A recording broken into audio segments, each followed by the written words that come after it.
Môre ouers, ek hoop dit gaan goed met julle.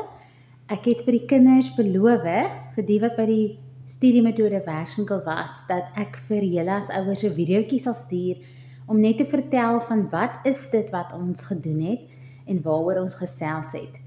So, een van die eerste dinge waaroor ons gesels het in ons kort sessie verlede Vrydag, was dat dit tyd neem wanneer 'n mens moet leer. Om net die werk deur te lees of die werk op te som is nie leer nie. Dan was jy nog net besig om besig te wees met die werk, wat regtig belangrik is, en jy is besig om deur die werk te gaan, maar dit beteken nie, jy is dan al klaar geleer nie. So my voorstel aan hulle was dat hulle sommer in hierdie week al met julle gesels daaroor, dat julle gaan sit met hulle huiswerkboek, julle gaan sit met hulle flipfiles en kyk hoe baie werk is daar, en julle gaan sit met hulle eksamenrooster en dat julle asseblief vir hulle help om in hulle huiswerkboeke aan te teken watter dag en dae gaan hulle watter tydjies gebruik om hersiening te doen of om opsommings te maak of om solank 'n vraestel deur te werk of 'n ou module van kwartaal 1 dalk weer deur te werk. Maar hulle gaan hulp nodig hê met daardie beplanning en dis goed as julle nou al begin om dit te doen. Want as 'n mens jouself weer kom kry, is dit 'n week voor die eksamen en dan as 'n mens dan gaan sit met alles, dan voel mens ewe skielik oorweldig. En dit is eintlik onnodig as 'n mens net so klein bietjie proaktief optree. So gaan sit met al die sportroosters en die laaste dinge wat nog moet gebeur. Sit saam met jou kind en doen hierdie beplanning. Moet dit ook nie vir hulle doen nie. Sit asseblief saam met hulle en doen dit. Dit is vir hulle ook 'n leergeleentheid. Maar laat dit in hulle huiswerkboeke staan. En dat dit gee vir hulle ook daai bemagtigende gevoel van yes, ek is in beheer van my leerwerk. Reg, so dit was die een belangrike ding. Die volgende ding waaroor ons gesels het was kernwoorde. En hoe haal 'n mens dit uit jou sinne uit? Nou kinders, mens dink kinders weet wat is die belangrikste woord in 'n sin tot jy met hulle begin praat oor hulle sinne. En dan kom jy agter, Griet, hulle weet nie altyd nie. Party van hulle vind dit maklik, ander het nog baie leiding nodig. Maar ons het daaroor gesels dat wanneer jy jou modules deurgaan, en weer eens dis so 'n eenvoudige ding, maar mens dink kinders weet hierdie goed. Maar wanneer jy deur jou module werk, kyk na die opskrifte, kyk na die onderopskrifte, kyk na die hoofies van paragrawe wat vir jou in bold gedruk is of in 'n ander kleur gedruk is. Dit al klaar is kernwoorde.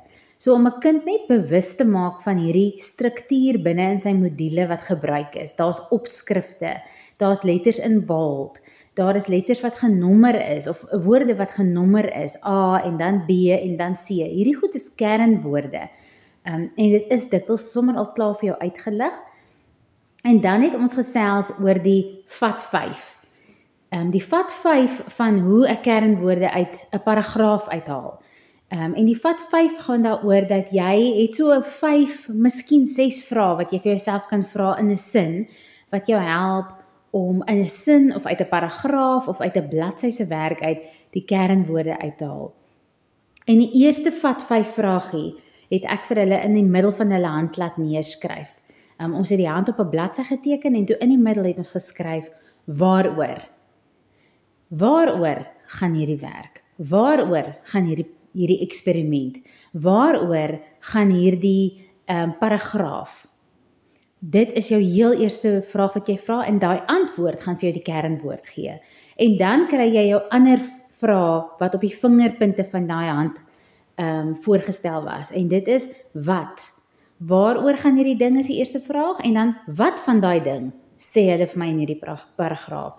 Wanneer gebeur hierdie? Waarom gebeur hierdie? Wie of wat is dalk betrokke wanneer hierdie gebeur? Hoekom gebeur hierdie? So dit is al die tipe vrae wat 'n mens kan vra vir jouself en as jy dit vra, dan haal jy die kernwoorde uit, oor en oor. So ons het 'n klomp sinne, 'n klomp paragrawe oor en oor herhaal en deurgegaan en dan het ons hierdie vrae getoets en elke keer kon hulle die kernwoorde uithaal. So wanneer 'n kind moet gereed maak om opsommings te maak, is dit belangrik dat hy daai 5 vrae oor en oor gebruik. So dit is 'n tool om kernwoorde uit te haal.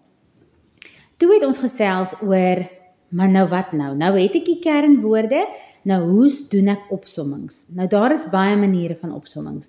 Mens kan lang tye gesels oor, is jou kind 'n auditiewe leerder, 'n visuele leerder, 'n kinestetiese leerder, moet hy kleur gebruik, moet hy prentjies gebruik?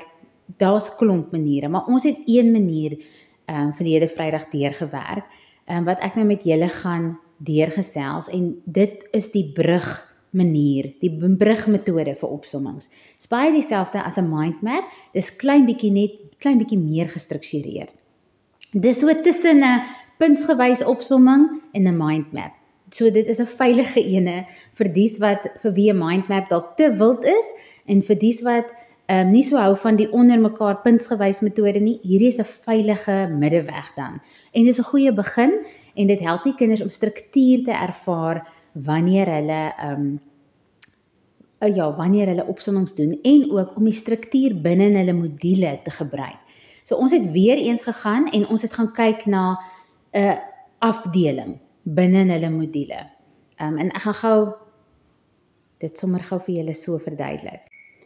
So ons het binne in die module gaan kyk, elke module het 'n opskrif, elke module het altyd 1 of 2 of 3 eenhede, daai is 'n groot opskrif.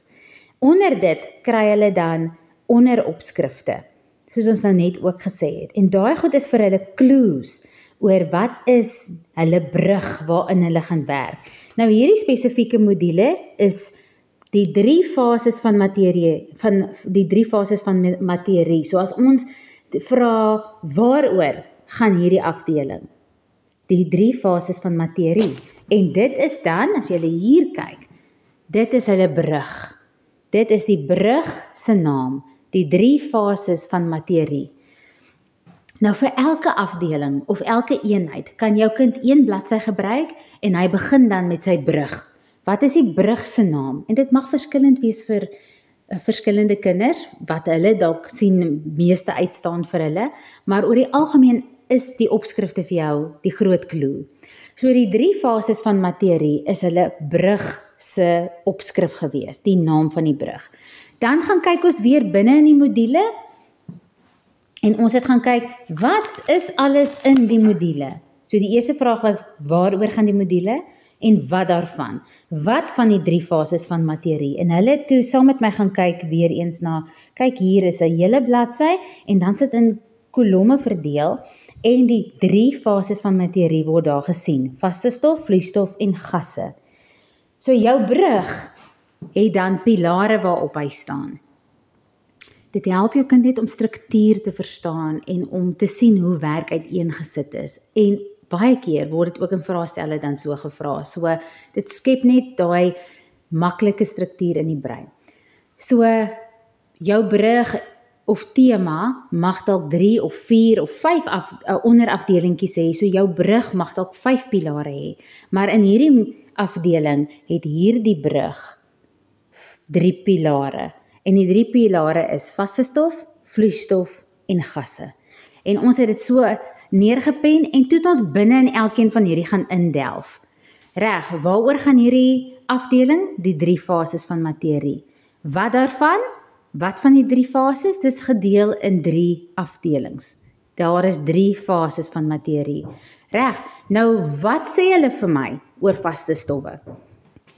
En dan binne in daai module het hulle dan vir ons spesifieke belangrike goed gesê oor die gewig en die volume en die deeltjies en hoe die deeltjies in orde is en 'n vaste vorm behou.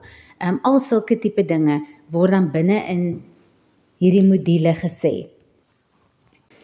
In die gedeelte waar ons te nou by ons pilare hier agter die woordjies begin neerskryf het oor, maar waaroor gaan hierdie vaste stof nou? Wat word sê vir my oor vaste stowwe? Hoe werk vaste stowwe of vloeistowwe of gasse? Het ons in die klas daaroor gesels dat hoe kan ons hierdie dinge op 'n makliker en vinniger manier skryf sonder dat ons lang sinne skryf? Want opsommings gaan daaroor dat ek die werk eenvoudiger en makliker maak vir myself. En dat ek nie allerhande oortollige woorde skryf nie. So ons het allerhande kort woorde wat ons in ons modules gesien het. Ek, dit, wie, wat, sal, al sulke woorde, met, vir, en ons het al daai woorde neergeskryf. En toe vra ek vir die kinders of hulle weet dat hulle brein daai woorde self kan uitdink. Hulle het nie nodig om volsinne te skryf in 'n opsomming nie. Ons skryf net die belangrikste woord.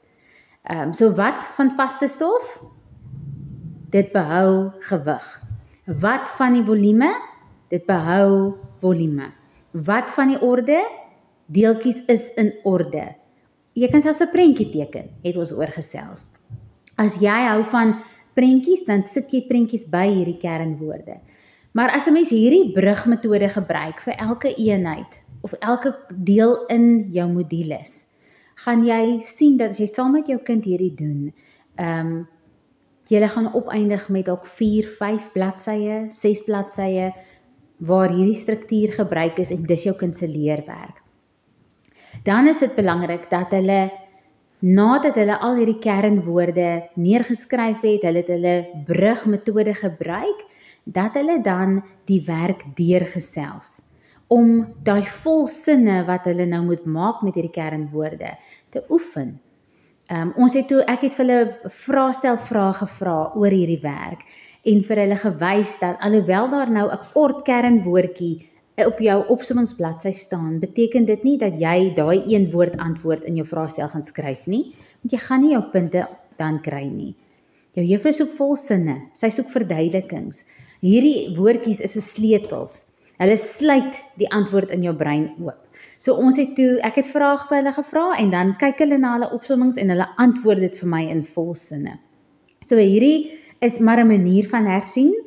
Dis ook hoekom ou vraestelle deurwerk so belangrik is. En as daar nie ou vraestelle beskikbaar is nie, want ons is nog 'n jong skool, dan stel mens 'n klompie vrae op oor hierdie werk.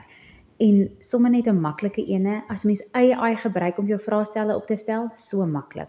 Jy neem die modules se bladsye af, jy attach daai foto's op jou ChatGPT en jy vra vir hom werk vir my 'n hersieningsvraestel van 40 punte uit met hierdie werk en daar doen hy dit vir jou. En jy kan sê dit moet op 'n 10-jarige se vlak wees of op 'n 12-jarige se vlak, gebruik verskillende vlakke van vrae en daar gaan hy en hy maak vir jou kind 'n ekstra vraestel wat jy kan deurwerk en die kind kan met sy opsommings voor hom sit, hy kan met die vraestel sit en hy kan die vrae beantwoord en soms so ook hersiening doen.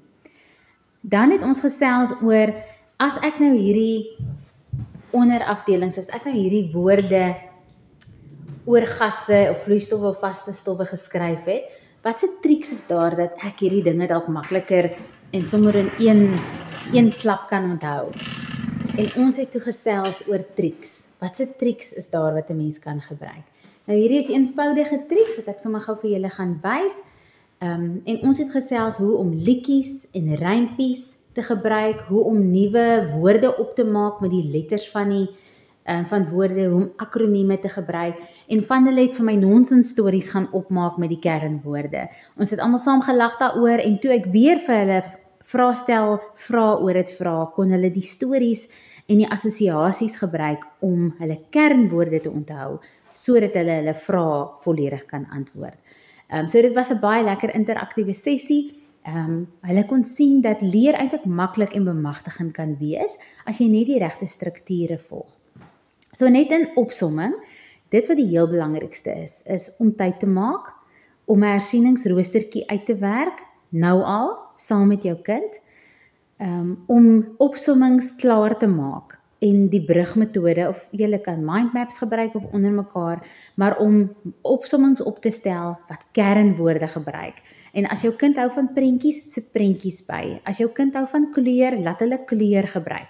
Party kinders skryf net in blou pen, dit freak hulle uit as hulle ander kleure gebruik, maar leer saam met jou kind wat vir hom werk, en dan is daar triks wat 'n mens kan gebruik, om net van die werk dalk bietjie makliker te onthou.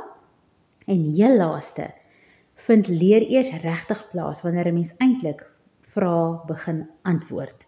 Wanneer jy die inligting gebruik in jou opsommings en vrae volledig begin antwoord. So stel saam met jou kind vraestelle op. Gebruik AI om dit vir jou, of ChatGPT om dit vir jou te genereer. Daar is oulike vraestelletjies op plekke soos Twinkle en al daai tipe plekke, wat 'n mens kan kry. Ja, so om vraestelle uit te werk is seker een van die beste maniere om net daai werk oor en oor in volledige sinne te kan weergee. Reg, so dit is basies waaroor ons verlede Vrydag gesels het.